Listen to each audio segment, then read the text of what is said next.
Terima kasih Anda masih di Sapa Indonesia Siang. Saudara, bencana tanah longsor terjadi di Kabupaten Cilacap, Jawa Tengah pada Kamis malam. Sebanyak 16 rumah warga di 2 dusun tertimbun material longsor. 3 orang ditemukan meninggal dalam peristiwa ini dan diduga 20 warga lainnya saat ini hilang. Kepala Seksi Operasi dan Siaga Kantor SAR Basarnas Cilacap Prio Prayuda Utama bilang, dalam pencarian korban longsor yang hilang Jumat pagi tadi, tim SAR membagi lokasi pencarian menjadi 2 sektor. Prio juga menambahkan ratusan tim gabungan dikerahkan untuk melakukan pencarian korban hari ini dengan mengerahkan alat berat.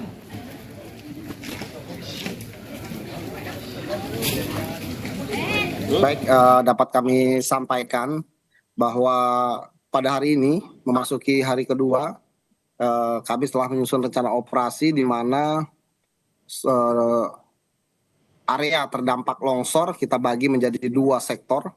Sektor A dan sektor B, ya, di mana di sektor A kita bagi menjadi 3 worksite dengan 14 korban sasaran dalam pencarian, dan sektor B kita bagi menjadi 2 sektor menjadi B1 dan B2 di mana ada 7 orang dalam pencarian.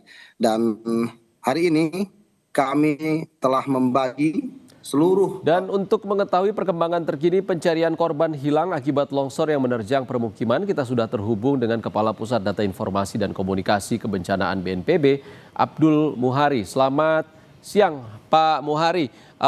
Kabarnya ada 3 korban meninggal yang sudah ditemukan dan 20 yang dinyatakan masih hilang. Apakah data ini sudah terverifikasi, Pak? Ya, selamat siang, Mbak Risan. Jadi data update terakhir dari lapangan pukul 11:16 siang ini sebelum sholat Jumat, itu untuk korban jiwa yang sudah ditemukan 3 orang meninggal dunia,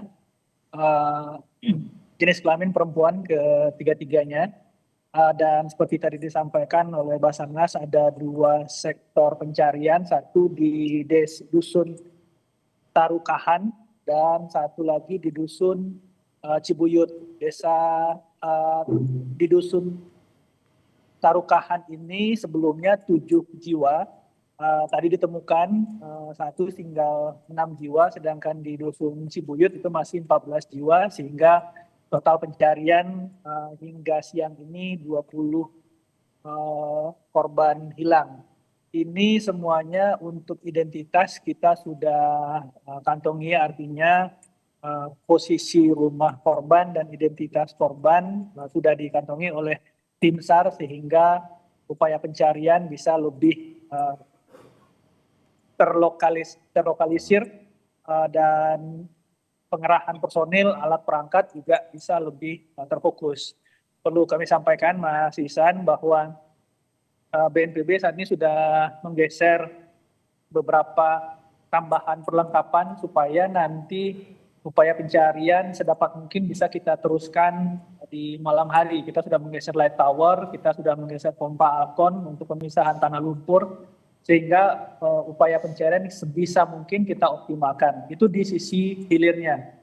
Di sisi hulunya, untuk mengurangi intensitas potensi hujan yang masih ada, karena menurut BMKG potensi cuaca ekstrim masih sampai di akhir minggu bahkan awal minggu depan. Itu saat ini kita sudah mengoperasikan 1 tambahan pesawat modifikasi cuaca yang sebelumnya beroperasi di Jawa Barat. Nanti sore akan kita geser ke Jawa Tengah supaya nanti pekerjaan dari teman-teman tim SAR di lapangan ini tidak terganggu oleh hujan, karena informasinya posisi tanah pun masih labil, masih ada pergerakan tanah di beberapa titik.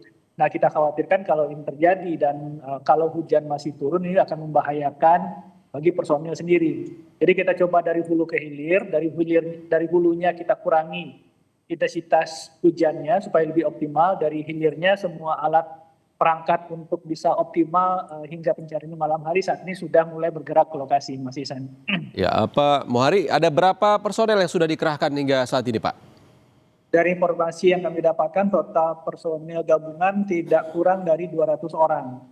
Ditambah alat berat dari BPWS, Kementerian PU, 1 alat berat sudah beroperasi, dan beberapa unit lagi sedang digeser ke lapangan.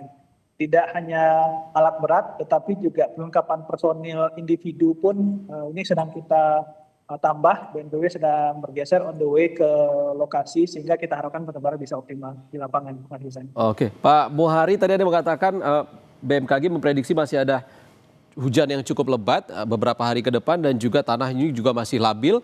Apakah ada penggunaan alat khusus ataupun sensor yang akan memudahkan tim untuk mencari korban, Pak?